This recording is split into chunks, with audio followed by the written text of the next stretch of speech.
Hi, Aya. It's so wonderful to see you. Thank you for coming on to the Everyday Mystic. Oh, hi, Corissa. Thank you for having me. I'm so happy to be here with you. So you were a listener, or you are a listener of the show, and you reached out to Yes, me. Yeah, that's so exciting. I love that because for anybody aspiring to do a podcast and wondering who it's reaching, is anybody listening? Because I yes, just started a year ago, and it was a new thing for me, something that had always wanted to do, and I love doing it so much. And the fact that you reached out and shared that story with me, that it's been something that's moved you and that you've been tuning into, yes. and then you shared, of course, a bit about yourself. It was so wonderful to hear that as somebody, just doing the grind of getting a show off the ground. So this is an inspirational message to anybody out there who is looking to do something new, wondering who will tune in and listen. I've got Aya here who lives in Switzerland. You live in Zurich, right? But you're from Yes. Japan. And you reached out to me to be on the show because you have been on this path. You've been awakening, haven't you? So tell us a little bit about where it all began, this awakening journey for you.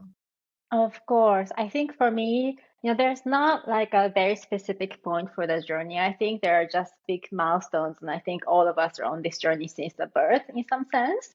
But for me, the big wake up point was when I had a Kundalini awakening during my meditation in the beginning of the COVID. And so I was meditating and I felt this energy just shoot up my spine. Mhm. And I think I always wanted to be spiritual on one hand, but part of me was resisting that so much as well. Mm. And after I had that Kundalini awakening, it's just that the life took me towards the path of spirituality more and more. Yeah. And I learned to embrace that. I worked on my own resistance. And I get so much inspiration from listening to other people's stories. And I wanted to give back by sharing my own as well.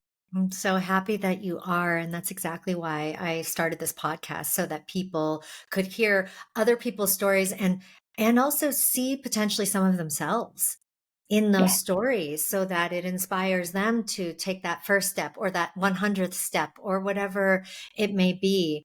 And then also talk to people like you who have taken your own personal journey and transmuted it into a transpersonal journey for others, of where you're now helping Mhm. guide people Yes. into their own expanding consciousness and into Yes. their own the felt sense of their energy body and all of this goodness, which is, I think, where a lot of people end up going once they do awaken, because you want to share, you just naturally want Yes. to share it, don't you?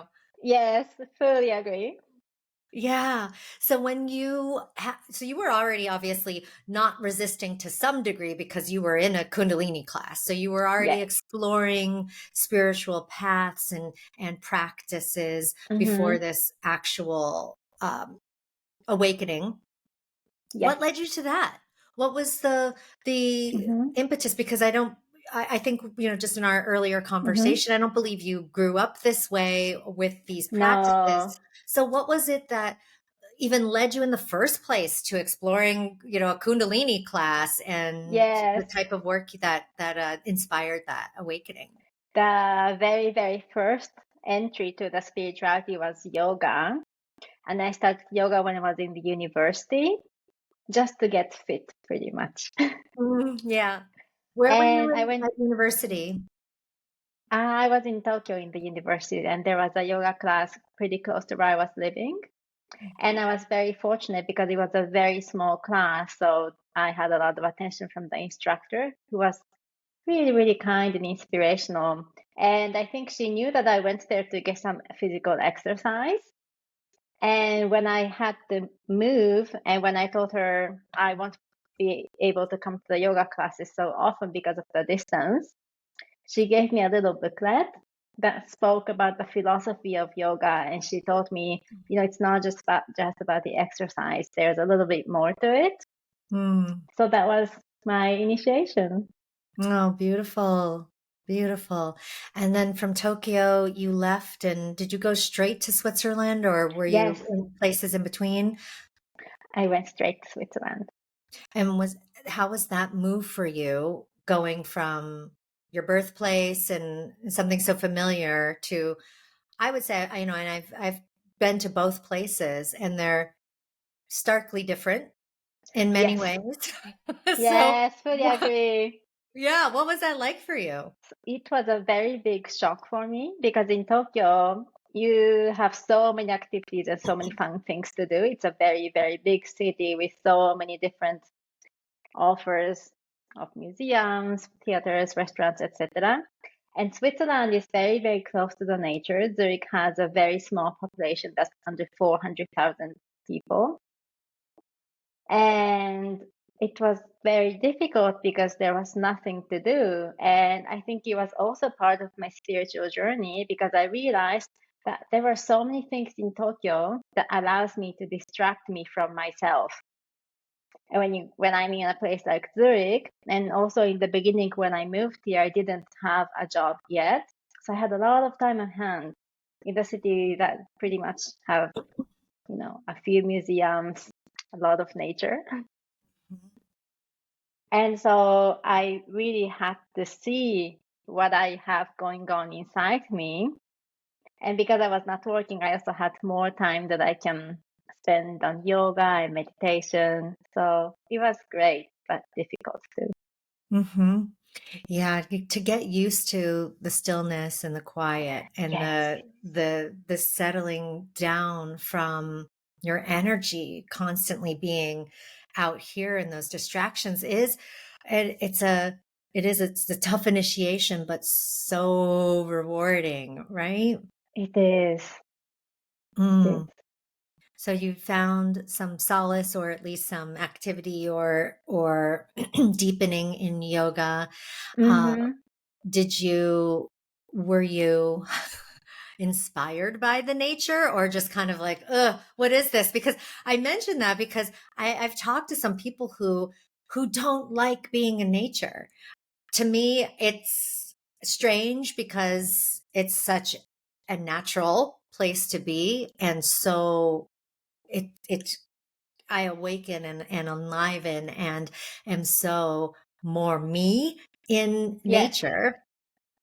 Even though I've lived in a lot of cities and big cities, but I've talked to some people who they're like, oh yeah, I don't like nature. I don't like taking my shoes off in nature. What was it like for you, going from a huge city like Tokyo into this beautiful?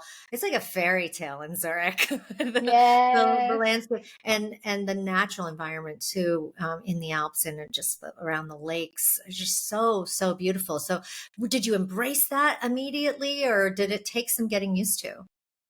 It took some time to getting used to. So in the beginning, I was more like your friend. I was like, what's the point? And especially, it's not like you go hike on the Alps every day. Every day walk that you do is more like walking down the same path, going to Uetliberg, which is a small hill near Zurich. And you just walk the same path every day. And I was not used to repetition because growing up in a big city, you try not to repeat things. And there are so many options that you don't have to repeat things. There are also so many gardens in Tokyo that you don't have to go to the same garden twice. So in the beginning, I was like, oh my God, like what is this about? And I started hiking with my friends. So for me, in the beginning, it was a way to hang out with my friends. And I think in order to experience the nature, just as you described right now, you have to be open to it. And I Yeah. think at the beginning, I was very closed in on myself. And I learned to be more open with my friends. And now I also hike by myself. And I really started to appreciate the nature after maybe 3 years or so. Mm. Wow, that takes a while, to Yes. work the city out of your system to some degree, and Yes. all of that unnatural environment, which Hmm. is when you remove yourself from. And I think this is why, people love to go to beautiful places on vacation, or they go to a beautiful retreat center that's in the middle of nature, to get that break from Yes. this, the city onslaught, because it really is energetically, yes, activating, right? It activates you big time, but it also drains you, Yes. right? And if you're not replenishing that, and it's just draining out, you see a lot of that happen to our friends in the city. And I still like cities. I mean, I live in a little city. It's not, it's like a town, but it's a built place. It's not like I live in the middle of nowhere either, but it is, when you have access to nature. And even if, even in big cities, like you said, you've got these beautiful gardens in Tokyo. Even in New York City, you've got, Central Park, and, you've got places that you can go and be with nature. And I think the message here, and nature comes up on practically every single one of my episodes, because guests always either are enamored with nature, or they recommend it as a Mm-hmm. therapeutic practice and as a means to connect to spirit and to God, Yes. because it is just the essence of all that, right? So Yes. it's not surprising that it's coming up here. I'm so happy that you found it, and you found at least that center for yourself in nature in Zurich. Uh, Thank you. what for you has expanded beyond your initial interest in yoga? Where did you go from there as far as your spiritual expansion? So from there, the biggest trip that I made was a trip to India. And I went to India for 2 months just to practice yoga at a little studio in a city called Mysore. And Mysore is where Ashtanga yoga started. So a lot of people who practice this specific yoga travel to Mysore. And I got to practice with the Indian teacher, which was an Mm, amazing time. And for 2 months, I really just focused on yoga and myself and meditation. And the experience of being India was also really different compared to Tokyo or Switzerland. It's it's so chaotic. You see cows walking on the street, or like cows giving birth on the street even, and mm, it's just abundance of everything, abundance of people, abundance of humility, abundance of offering to the god. I think a lot of locals have their rituals every day that they do for the god. And I really learned it was so chaotic, but somehow everything works out in the end when you have a clear intention. So that mm, was another very big awakening for me. mm. What a beautiful time that must have been. You mentioned the offerings to the gods, and Hmm. various gods, of the Hindu religion. I'm assuming most Hmm. people there that you met were Hindu, and it's polytheistic, right? Many Yes. gods. And did you grow up in Shinto, with I grew up Shinto? in Buddhism, Oh, which you is did. more Okay. polytheistic. Hmm. Okay. Yeah, and from what I know well, I know certainly about Buddhism too, but what I know about Shintoism, which is not as commonly known, as well as that there's a god for almost everything, right? I mean, there's a god Oh, yes. in the kitchen, in the field, in this particular, and there's a lot of small offerings, temples Yes. to those gods all over Japan, which I found really interesting. That, to me, it was a beautiful way of honoring the god in all things. Yes, I fully agree. And I also love that about Japan because I think pretty much everybody who grew up in Japan have that attitude regardless of their specific religion. And people are very flexible. There's a common saying, you get married with Shintoism, and when you die, you have a funeral in Buddhist style. Yeah, that's beautiful. The Mm. flexibility, or and really just taking the lessons and the wisdom, right? Rather than being Yes, so stiff about the dogmatic aspects of each religion, just yes. take the wisdom. There's a Japanese author that I really enjoy reading his essays, and he's an artist who lives in Italy. And he said that God in Japan exists in the atmosphere or in the air, which is so true. And I Mm, love that because, for one thing, it's everywhere around us. We just have to open our hearts. yeah. And it's also invisible. Mm-hmm. And Yeah. it is true because when you go to the places that are called like power spots, it's just the atmosphere is a little bit different. Mm-hmm. You feel it. You feel the, Yes. yeah. Did your family support your explorations sort of outside of maybe what they were traditionally practicing? Was that any source of contention within your family, or were they embracing of your explorations? Not really, to be honest. Mm. So I grew up in a very traditional upper middle class kind of background where you want to have good education, you believe in science, everything should make sense, it's all logical, etc. So I think even today, I don't think my family would fully understand what I'm doing with my spirituality or how I'm supporting my clients.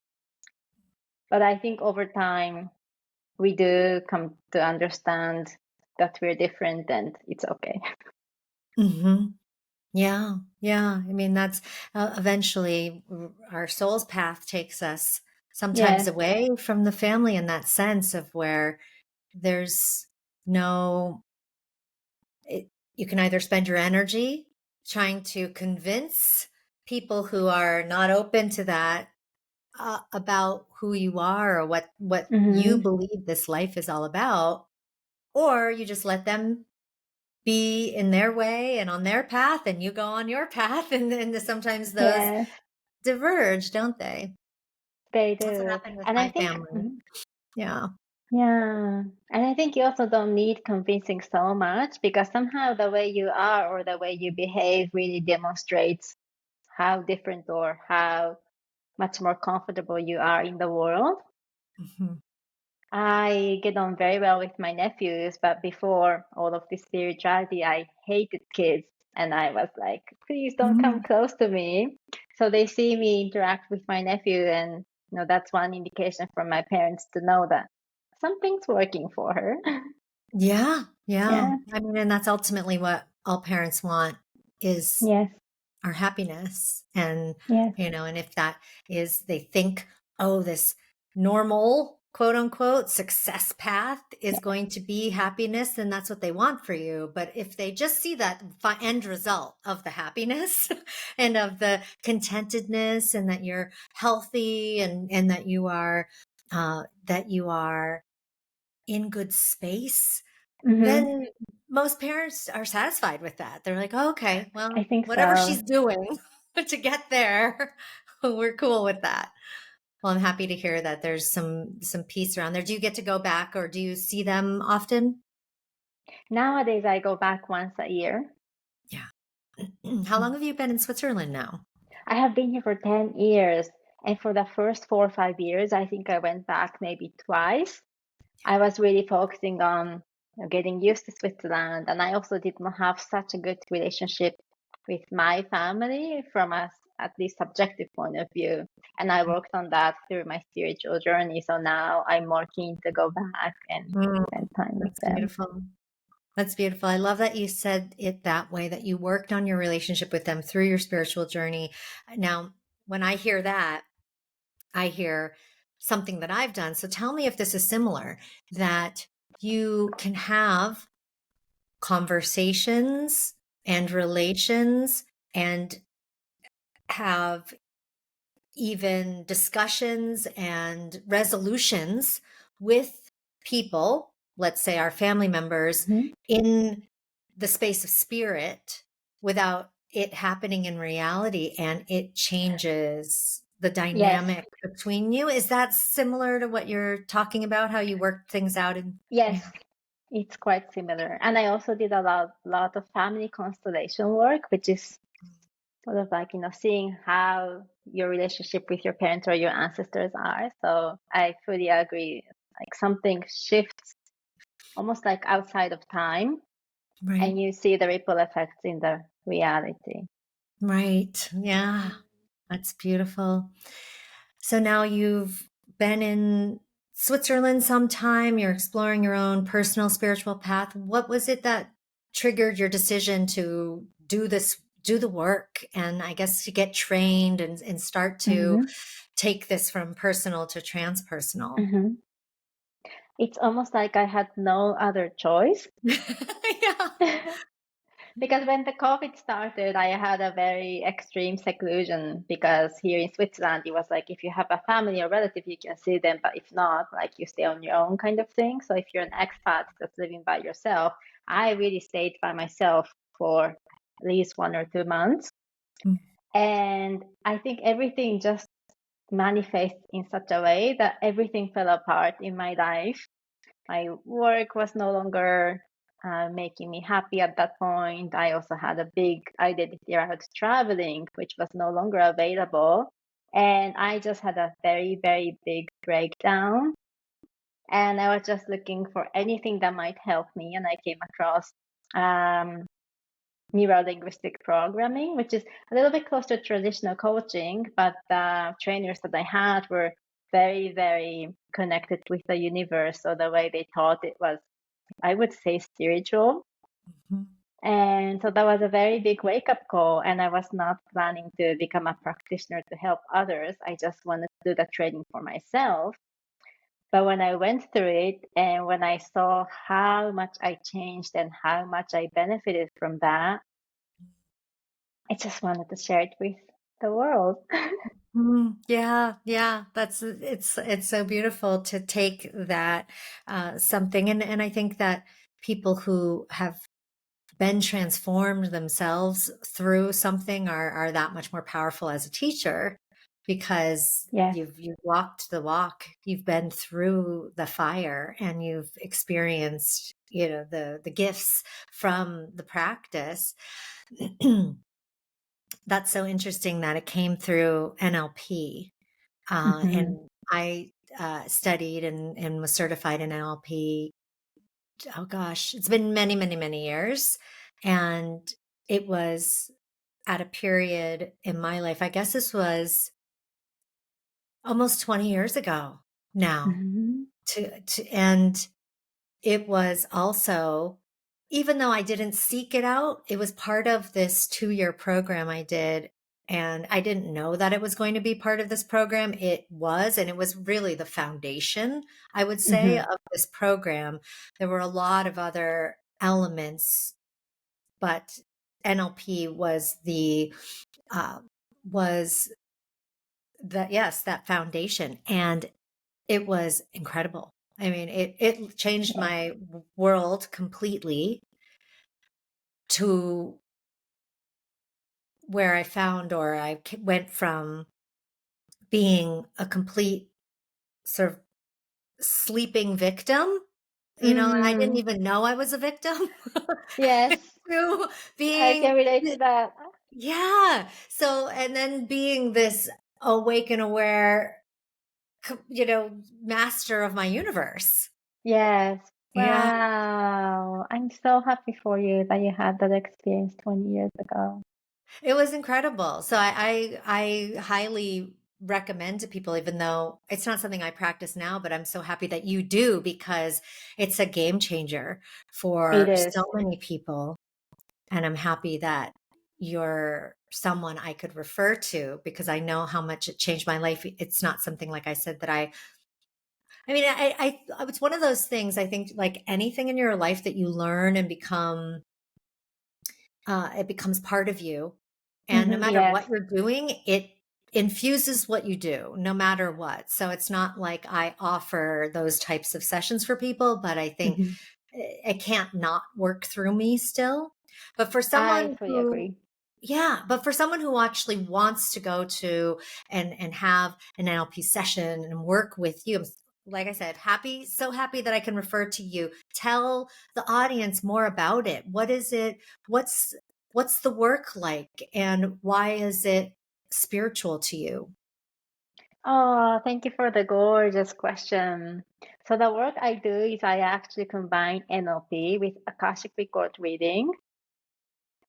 And Akashic Record is all about things outside of time. So a lot of the times I find that the experiences or emotions that people are stuck with, there's different elements that are stabilizing it. And there are some experiences that people are stuck in because of the personal beliefs that they formed earlier in their life, in the childhood.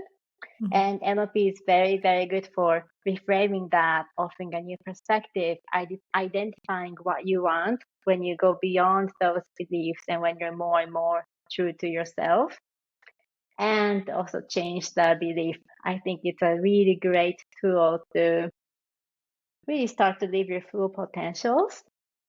But my experience as an NLP student and also a client and practitioner is that there are somehow some other experiences that no matter how much NLP that I do, it just doesn't shift. And I started wondering, like, well, what is that about? And I learned that those experiences come from outside of my own lifetime. So there are some ancestral suffering that my system might be tapped into, and that kind of keeps me in the suffering mode. Or there's some decision that the soul made in the past lives, which is no longer useful in this current life because it's a different life, but somehow soul just holds on to that kind of thing. And I find those experiences are better, or like can be more effectively shifted through the Akashic Records. And Akashic Records is also a beautiful way to connect with your soul. For me, NLP is like identifying who you are and what you want to do in this life. And there's a really beautiful bridge that I can make to the soul for my clients through the Akashic Records.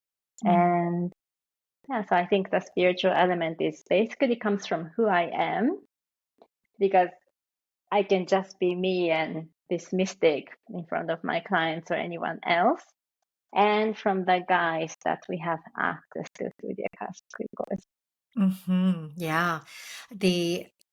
So what I'm hearing, and just to say it back to the audience too, it's like NLP, and tell me if you agree with this, is or not, that NLP is a way to speak to the mind.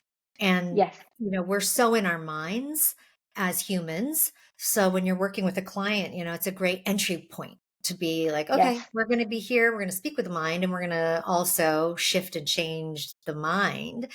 And then when we do that, or once we do that, we can be more open to Yes. going into those other realms. Yes. That's Mm. so beautifully said, Corissa. You have such insights. Well, I love that you're combining those things. When I did NLP work, it was just like straight. Well, I wouldn't say it's straight that, but a lot of, I would say more traditionally, just that with some hypnotherapy, of course, and but combining it with Akashic Records reading, or I've now since been trained in theta healing, and going into theta is another very spiritual practice, in that you are going into all realms. I mean, you are Yes. meeting the creator and working with that, what's called the seventh plane. And that is the ways and means, and very much I've also connected into the Akashic Records through theta meditation. So this is a beautiful way of expanding upon what goes on in the mind, because we Yes. think as humans, we are our thoughts.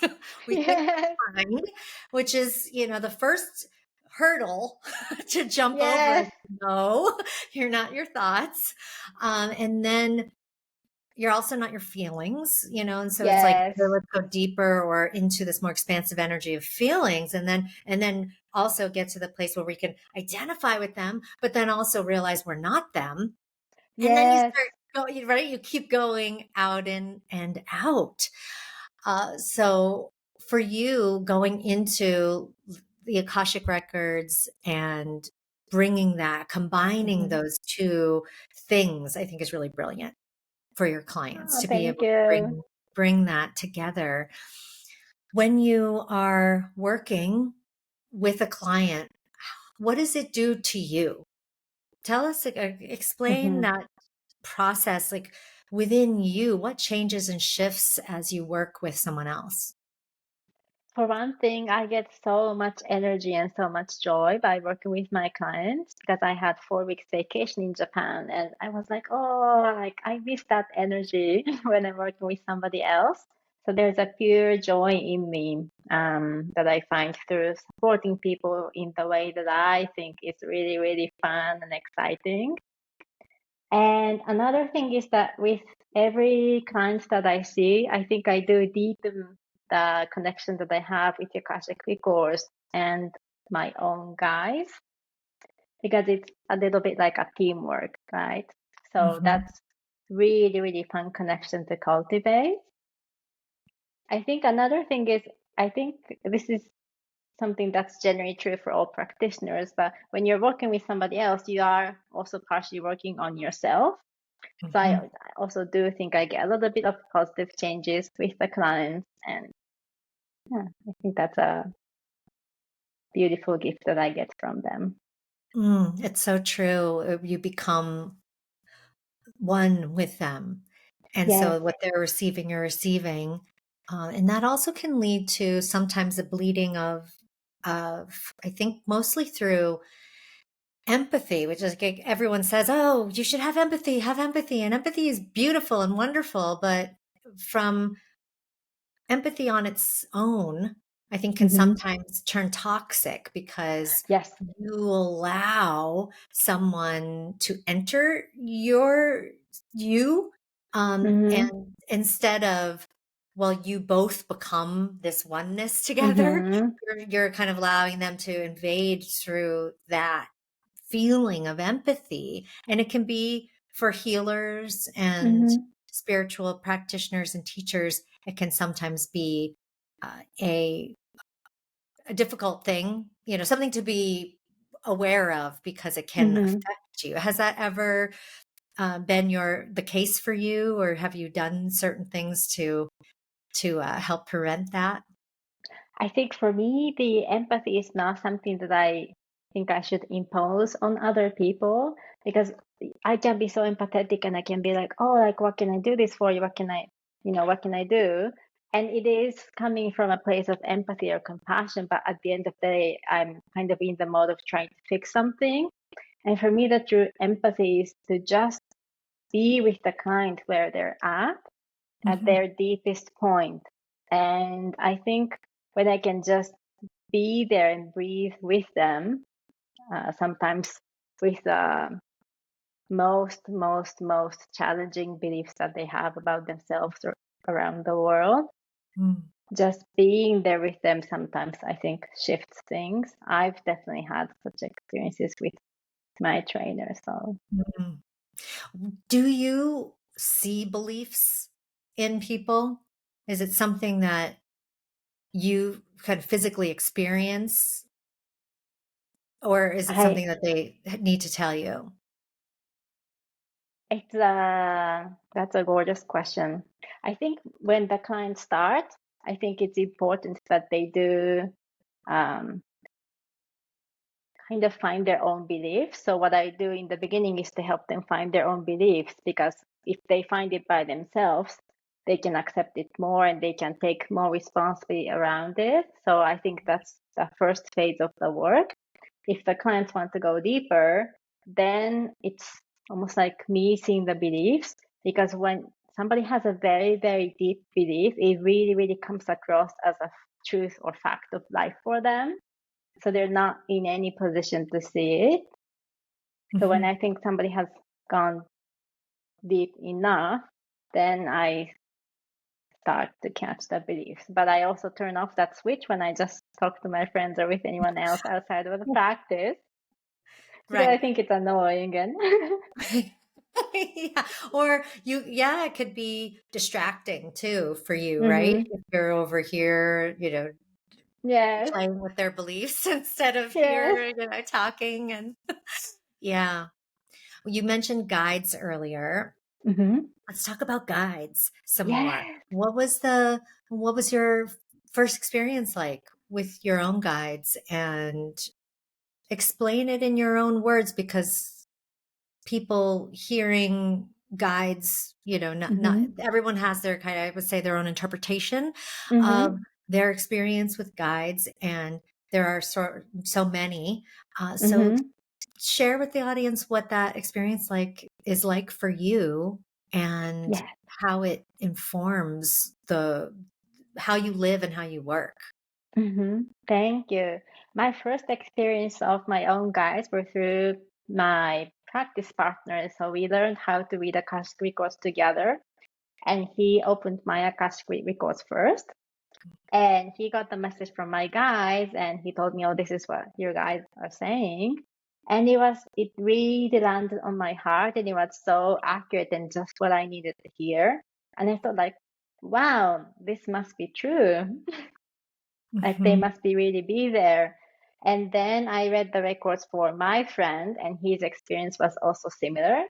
So that's when I thought like, wow, like I've been protected and guarded and guided all this time, even though I was not aware of them. And right now, my experience of my guides is that I think it is the foundation of the work that I do with my clients. So I do get in touch with my own guides regularly by myself. And the more I speak with them, the more clear the communication becomes. So it's a practice that I think I will cultivate for the rest of my life. But when I have some difficulties, or when I don't know how should I communicate some topic to this person, I seek guidance with my guides. And sometimes I hear voices, sometimes I see pictures. I think it varies, but yeah, Hmm. there's a concrete sense that they're there. Mm. Yeah, and the proof, like you said, is in the it's like a intuitive knowing, right? Mm-hmm. Yes, When the message comes through, you're like, yeah, yes. And I yes, feel it. And it's like a full body yes of like, oh yes, yeah, that's exactly what I needed to hear, or the right thing. Um, and that's how I experience that wisdom as well. yes. It's There's very a it just feels completely right yes, when you there's experience it. a huge sense of relief Yeah. and awe and wonder for me. Hmm. So I know you also practice Qigong. Is that something that you Yes, incorporate into the work with clients, or is that just a personal practice? I do. I do incorporate with the work with clients Mm. because sometimes the energy that we're working with and the energy like that, I mean unwanted energy, it has ways of showing up in the body, and any physical pain sometimes is a way for the body to express or process some of the energy that's no longer serving us. And so Qigong really helps to let go of the specific energies because the traditional Chinese medicine sees the world through the lens of five elements, and they have different organs or different emotions associated to it. And sometimes I prescribe a short routine for a specific topic that I'm working on with the client. Mm. And I also find we spoke about the spirit or soul and the mind, but I think the body is really, really important. And when we inhabit more deeply in our body, we have better connection with our soul or our intuition. So I do really recommend the general physical practice, may it be Qigong or yoga or whatever. Mm. And it's also a way for me to have fun and hang out with my clients. Yeah, yeah, moving with them and Yes. breathing with them. And I love that you mentioned that they're and you have such a holistic practice of, of NLP that, is traditionally more for the mind, and then your Akashic Records reading, which is Mm-hmm. obviously much more spiritually in communicating with spirit based, and then Qigong Mm-hmm. with the body, even though all of the practices are for all of the realms Yes. and they impact every one of our bodies, but Yes. certainly the entry point for that Mm-hmm. impact is different for each of those. So I Yes. love that you combine all of that into Oh, thank you. practice. So often people think, oh, spirituality is just about your spirit. And I think it can be for some people, you know, it's only Mm-hmm. about that. But I believe that mysticism truly is about this full connection and knowing of the divine as self. And like you said, Mm-hmm. we can only get there if we are Yes. aligning in all places, the body, Yes. the mind, the feelings, the spirit. And uh, our bodies are so good at hiding things, right? We can hide things, we can trap things, we can avoid things. Our mind is amazing at distraction and avoidance as well. So it's like working with those to get to them into that receiving place Yes. is so Mm-hmm. important, isn't it? It is. And I also notice sometimes we feel like, our body is so good at not functioning, our mind is like so good at being distracted or being procrastinated. But all of that have positive intentions. And at the end of the day, I think our body or our mind is so good at keeping us safe. Mhm. But it's also a question of safe how. And is that really providing you safety? And usually the answer is no. Right. And that safety could be from perceived threats that aren't Yes. even that don't exist, or past threats, right, Yes. that did exist at one time, and we get stuck there. Yeah. So yeah, I mean, qigong, I practiced qigong in that 2-year program that I mentioned earlier. That was also an element of our practice, so for 2 Oh, years. amazing. But I never moved on with it as far as learning, because we did some very specific, and I can't even remember them. I remember there were definitely some, you know, holding heaven, you know, types Mm-hmm. of movements, but I don't remember the whole sequence. But we did a very specific sequence every day or every time we met. And, but I didn't expand my Qigong practice beyond that. I was so served by it though. It was beautiful. Mm-hmm. It was incredible. I could feel myself wielding energy. I mean, I could Mm-hmm. just, it was here. I'm like, oh, I'm like holding chi right here. Here you go. Right. Wow. It was so powerful. So I want to learn a little bit more from you right now about, and I have a real life situation going on. I've Mm-hmm. had a frozen shoulder over the Mm-hmm. last few days, which is now like okay enough where I can lift my arm. But 2 days ago, Mm-hmm. I couldn't lift my arm past my waist to go up. Wow. It was a physical thing, Mm-hmm. meaning I felt it after a workout, Mm-hmm. but I know it's a very much an emotional thing Yes. because of just my beliefs in all the, you know, emotions and feelings that we can trap in our bodies. So I've been working on it both from a physical, but I would say more so from an emotional and Mm-hmm. spiritual sense over the last few days. But I feel like there's still some energy trapped there. Mm-hmm.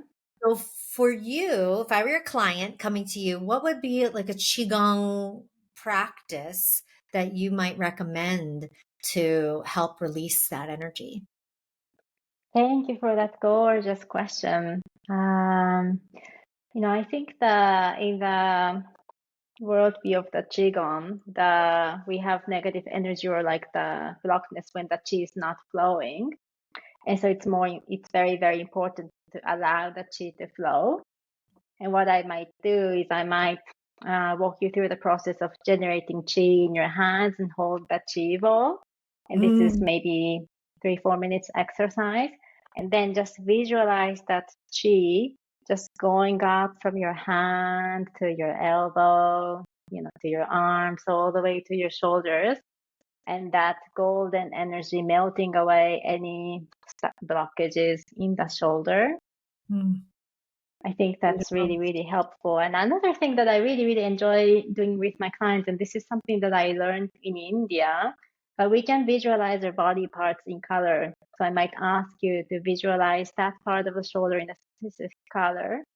Mm, And if you get the color, I might ask you when is the first time that color came into your life, and we will get some concrete context where the stuck energy or emotion originated from. mm. And yeah. Awesome. Such a great reminder. Thank you about this generating the chi and then and allowing it to just to allowing Mm-hmm. myself to receive it. And that's really what Yeah. has been the work over the last few days has been in that the receiving of Mm-hmm. been a lot of messages, but I am so happy that we had this conversation because now I'm going to go back into my old, well, I will conjure up and remember what the ways that I did create that chi ball so that I can Mm-hmm. bring that into my body. Thank you so much, Aya. That's Oh, beautiful. you're so welcome. Yeah. So for anybody who's interested in getting to know you, your work, Mm-hmm. you obviously, you live in Zurich and I would say most of my audience is here in the United States. Can they Mm-hmm. connect with you online and have sessions Yes, with you that way? I actually provide online sessions. I would be really, really happy to support anyone in the States, and I do have many clients in the States as well. Mm. And people can find me on my website. It's ayatransformation.com.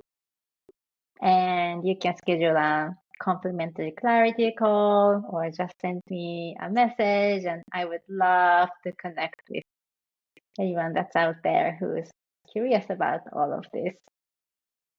I'll put all of your links in the show notes. What is next for you? Do you see and have a vision for what 2024 holds for you or the near future? Oh, that's a golden question. Thank you so much. I think at this stage, my mission is to just support more and more individual clients. And I would really love to have the feeling of where many of the people are and maybe start a class or write a book addressing some common themes that I'm seeing with the clients and also in the world. Mm. So that's my next step. And I would love to host and grow a community.